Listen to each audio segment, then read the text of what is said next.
Hello दोस्तों, welcome back study point में आपका स्वागत है। आज हम पढ़ेंगे प्रश्नावली।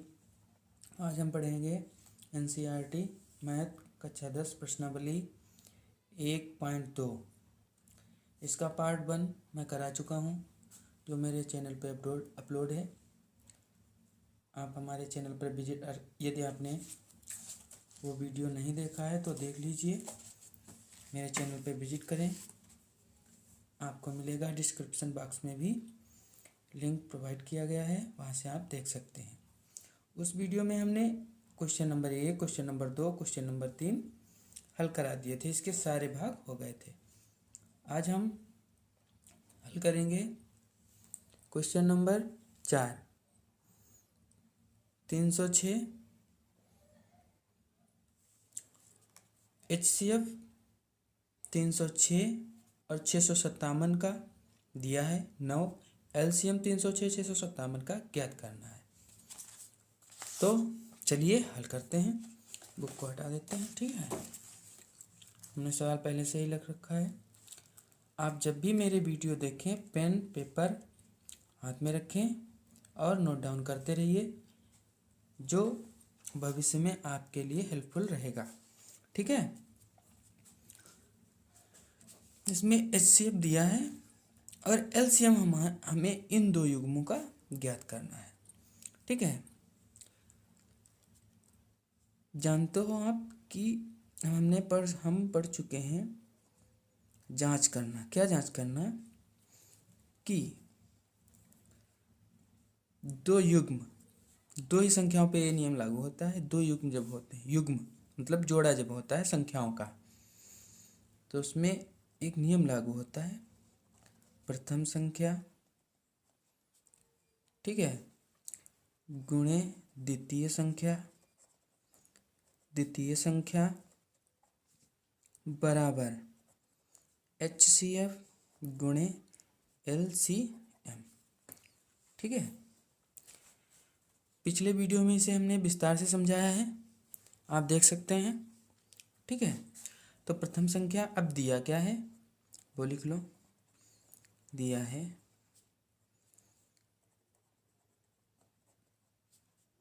प्रथम संख्या है 306। द्वितीय संख्या क्या दी हुई है? 657, ठीक है। ये युग्म एक ही है, ठीक है, कंफ्यूज मत हो ना। और क्या दिया हुआ है? HCF दिया हुआ है, कितना है? 9। अब इसमें हम सबको फिल करते हैं। प्रथम संख्या हमारी 306 गुना 657 और बराबर HCF हमें 9 पता है, LCM नहीं पता है। LCM को हम LCM लिख लेते हैं। अब जो दायां पक्ष है वो हम बायां पक्ष बना लेंगे, क्योंकि हमें LCM ज्ञात करना है। तो ये सारी संख्याएं इधर हम ले लेंगे, जो हमें आसानी रहेगी पक्षांतर करने में, ठीक है। 306 गुणे 657, ठीक है। अब इसके बाद पक्षांतर कर दो। LCM बराबर 306 657, और ये गुणे में था, इधर बट्टे में आएगा, ठीक है। पक्षांतर करने पर जो गुणे में होता है वो भाग में चला जाता है, जो भाग में होता है वो गुणे में चला जाता है, ठीक है। भाग का मतलब बट्टे, ठीक है। अब 9 से हम भाग करते हैं। 9 एकम 9, 9 3 27, 3 आया हाथ में, यहाँ 36 है, 9 चौक 36, ठीक है। अब LCM बराबर होगा हमारा 34 गुणे 657, ठीक है। अब इसका हमें मल्टीप्लाई करना होगा, साइड में कर लेते हैं। 657 34, 4 7 28, 4 5 20, 2 22, 4 6 24 और 26, 3 7 21, 3 5 15, 3 18, 1 19, ठीक है। इसको टोटल कर लीजिए। 3 7 6 13 का 3 हासिल 1 2 2 1 3, 3 और 9 कितना होगा? 12, 12 के 2 हासिल 1, 22,338 आएगा। ठीक है, LCM बराबर 22,338, ये हमारा आंसर हुआ। ठीक है, इसके आगे दूसरा क्वेश्चन क्या है? अगला क्वेश्चन नंबर 5, जांच कीजिए कि क्या किसी प्राकृतिक संख्या n के लिए संख्या 6 की घात n अंक 0 पर समाप्त हो सकती है। चलिए पहले हम सवाल लिख लेते हैं, उसके बाद आगे बढ़ते हैं। ठीक है, लिखा है क्वेश्चन में, जांच कीजिए कि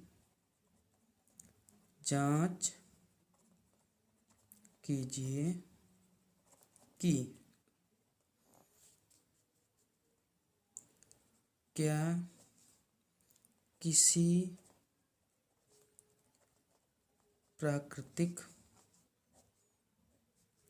प्राकृतिक संख्या n के लिए संख्या 6 की घात n अंक 0 पर समाप्त हो सकती है। ये हमको बताना है कि संख्या क्या 0 पर समाप्त हो सकती है। ठीक है, अब यहाँ पर देखो एक लॉजिक आएगा, जो नियम है। ठीक है, लिख लीजिए नियम करके हेडिंग डालिए। ठीक है, बहुत सिंपल सा क्वेश्चन है ये। क्वेश्चन ये बोर्ड एग्ज़ाम में ज़रूर आता है, आप लोग इसे नोट डाउन कर लीजिए, ये इम्पोर्टेंट है। ठीक है, वेरी इम्पोर्टेंट ये, और इसके आगे एक अभ्यास है, प्रश्नावली है, उसके क्वेश्चन जरूर आते हैं। तो समझते हैं, ये नियम होता है, यदि कोई संख्या 0 पर समाप्त होगी तो उसका अभाज्य गुणनखंड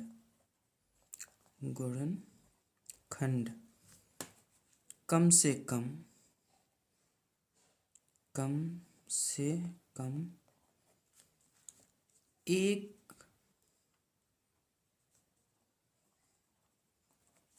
एक बार 2x5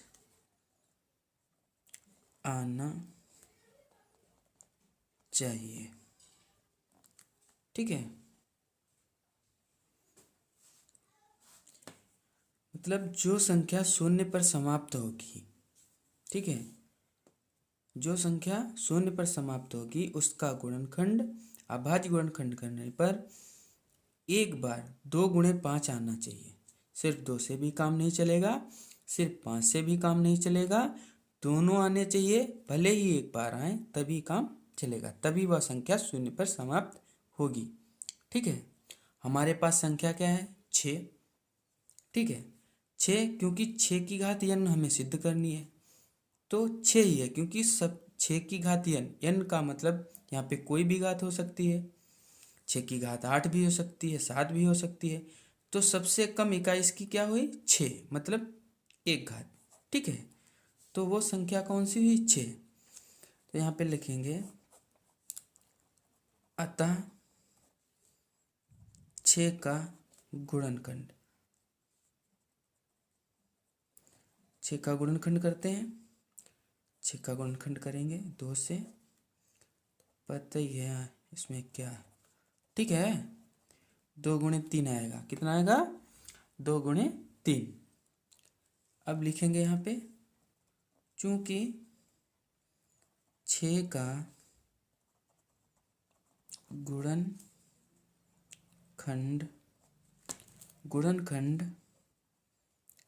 करने पर 2 गुणे 5 के रूप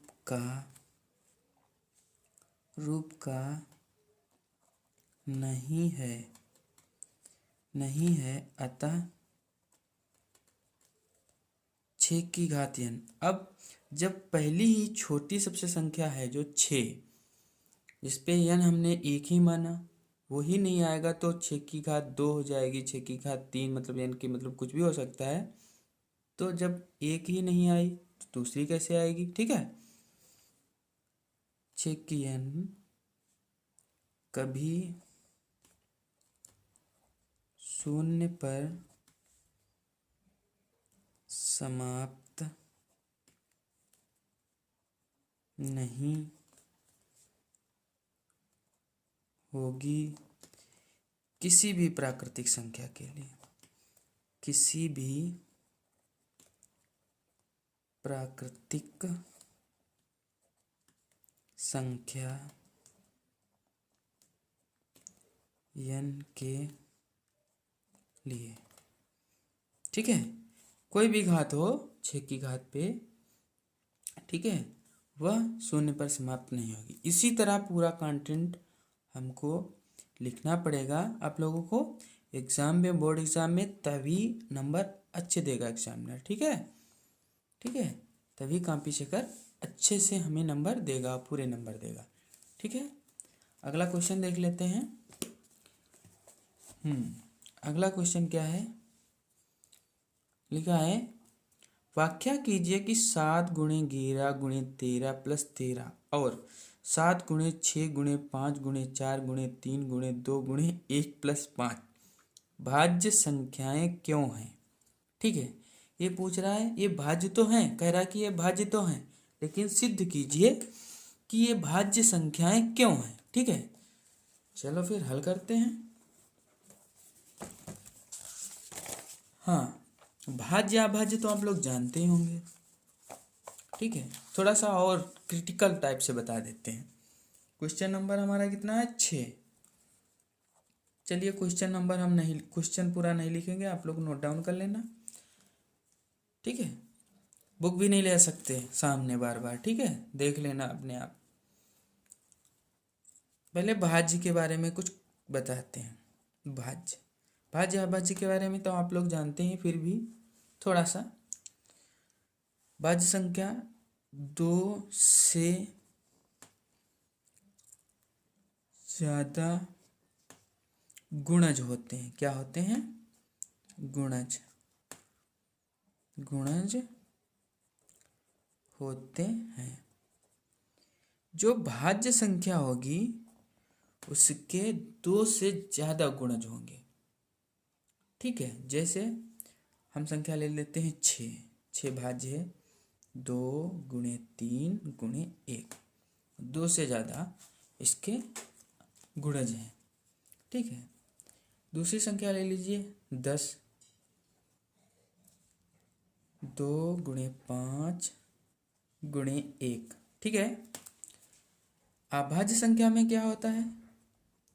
अभाज्य संख्या के बारे में भी जान लीजिए। ठीक है, अभाज्य संख्या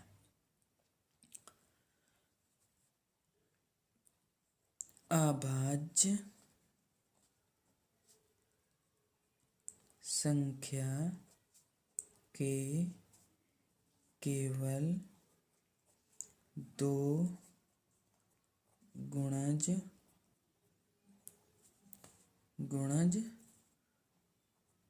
होते हैं। ठीक है, अभाज्य संख्या के सिर्फ 2 ही गुणज होते हैं। अब जैसे उदाहरण के लिए 2 एक अभाज्य संख्या है, शुरुआत से ही ले लेते हैं। तो 2 गुणे 1 सिर्फ 2 है, 2 है और 1 है।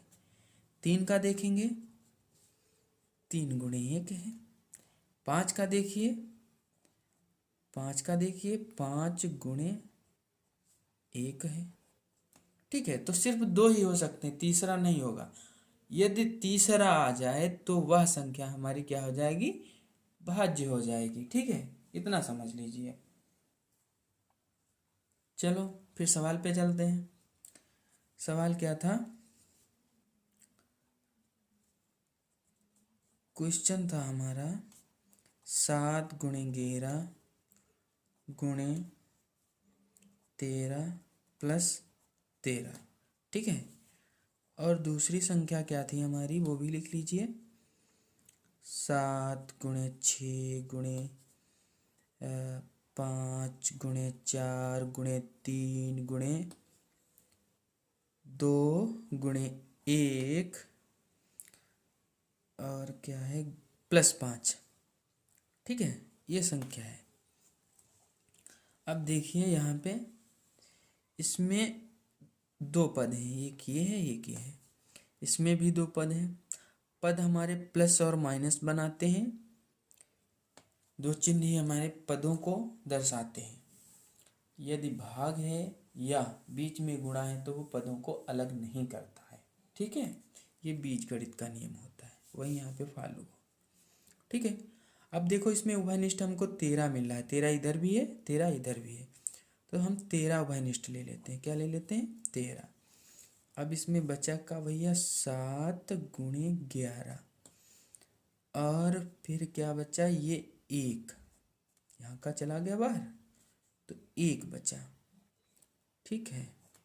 इतना नहीं, प्लस 1, सॉरी ये वाला प्लस 1 बचा, ठीक है। और इधर हम कौन सा उभयनिष्ठ मिल रहा है, देखो 5, कौन सा उभयनिष्ठ मिल रहा है 5, तो ब्रैकेट में कितना बचेगा, 7 गुणे 6 गुणे 4 और गुणे 3 और गुणे 2 और गुणे 1 और प्लस 5 वाला 1, क्योंकि जब इससे भाग करेंगे 5 से तो 1 यहाँ पे रह जाएगा, ठीक है। उभयनिष्ठ से सिर्फ भाग दी जाती है। इसको हल करते हैं हम, तो ये आ जाएगा 13, 11 सत्ते 77, 11 सत्ते 77 और 1 78, ठीक है। इसको जब हम लिख सकते हैं 13 गुणे 78 और गुणे 1, ठीक है, वो नियम वाला, ठीक है। किसी संख्या में हम 1 लिख सकते हैं, ठीक। अब इसको हल कीजिए, 5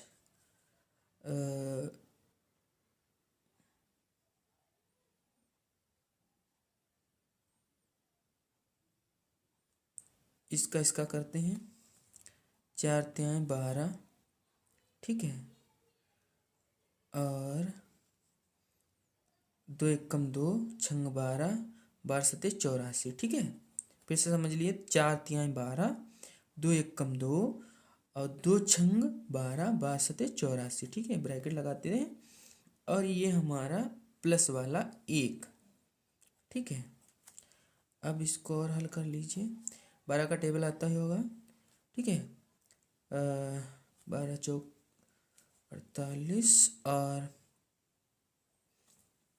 12 96, हासिल 4, पूरा हो जाएगा 100, ठीक है। 1008 और प्लस ये वाला 1, इसको और हल करते हैं तो 5 1009। अब इसको जब हम बाहर निकालेंगे तो हम इसको इस टाइप में लिख सकते हैं, 5 गुणे 1009 और गुणे 1, ठीक है। अब यहाँ पे देखिए, एक गुणज दूसरा गुणज तीसरा गुणज, एक गुणज दूसरा गुणज तीसरा गुणज, हमारे नियम क्या कहते हैं, 2 से ज़्यादा गुणज होते हैं, किसमें, भाज्य संख्या में। अभाज्य संख्या के केवल 2 गुणज होते हैं। अब हमारा क्वेश्चन क्या कह रहा था कि ये संख्याएं भाज्य हैं क्यों, तो यहाँ पे लिखेंगे भाज्य 2 से अधिक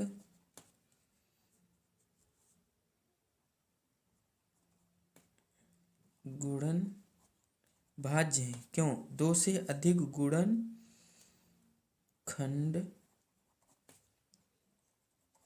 होने पर, ठीक है,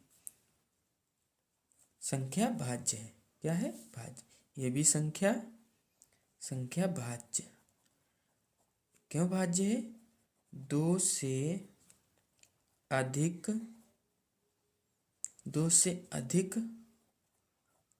गुणज होने के कारण, ठीक है, होने के कारण। दो से अधिक गुणज होंगे तो संख्या भाज्य होगी, ठीक है। अगला सवाल देखते हैं, कौन सा क्वेश्चन है। हाँ, किसी खेल के मैदान के चारों ओर एक वृत्ताकार पथ है। इस पथ का एक चक्कर लगाने में सोनिया को 18 मिनट लगते हैं, जबकि इसी मैदान का एक चक्कर लगाने में रवि को 12 मिनट लगते हैं। मान लीजिए वे दोनों एक ही स्थान और एक ही समय पर चलना प्रारंभ करेंगे, एक ही दिशा में चलेंगे। कितने समय बाद वे पुनः प्रारंभिक स्थान पर मिलेंगे? मतलब उनके दोबारा चलने का स्थान, दोबारा साथ होने का स्थान हमें बताना है। मतलब दोबारा वो प्रारंभ कब से करेंगे। सोनिया को कितने लगते हैं? सोनिया को लगते हैं 18 मिनट एक चक्कर का, ठीक है। और रवि को लगते हैं 12 मिनट। कितने लगते हैं? 12 मिनट, ठीक है।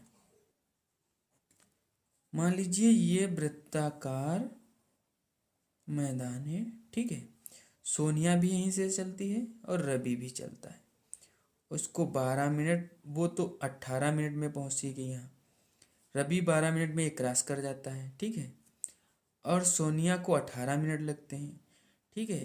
तो इसी तरह जिससे हम बार बार घूमते रहेंगे और वह समय कौन सा होगा,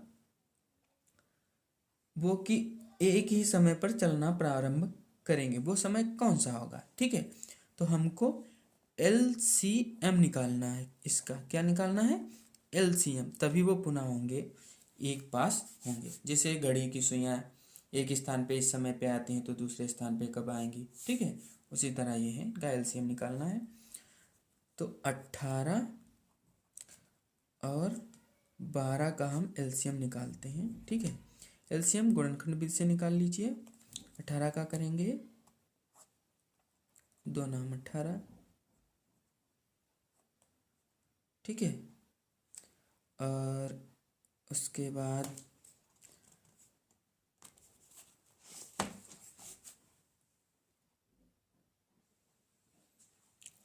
हाँ, 2 नाम 18,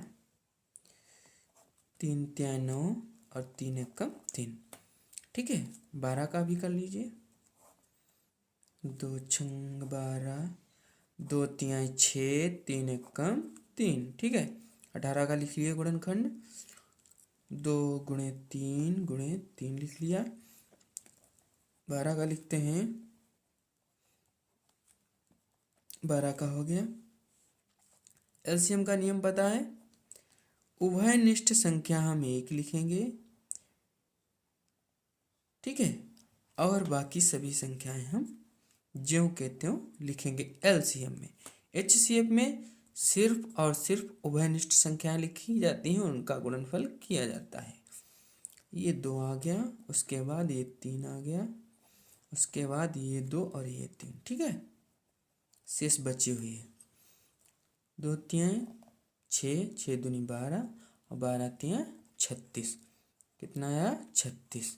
सोनिया और रवि 36 मिनट बाद फिर प्रारंभिक बिंदु पर आएंगे जहां से उन्होंने चलना प्रारंभ किया था।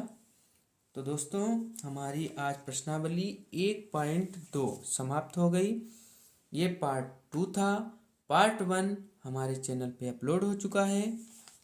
यदि आपने अभी तक नहीं देखा है तो डिस्क्रिप्शन बॉक्स में उसकी लिंक मिलेगी, वो पार्ट 1 से है, ठीक है। और ये पार्ट 2 है, आप देखिए। यदि हमारा वीडियो आपको अच्छा लगा है तो अपने दोस्तों के साथ शेयर कीजिए और हमारे चैनल को सब्सक्राइब कीजिए, लाइक कीजिए। Thank you for watching.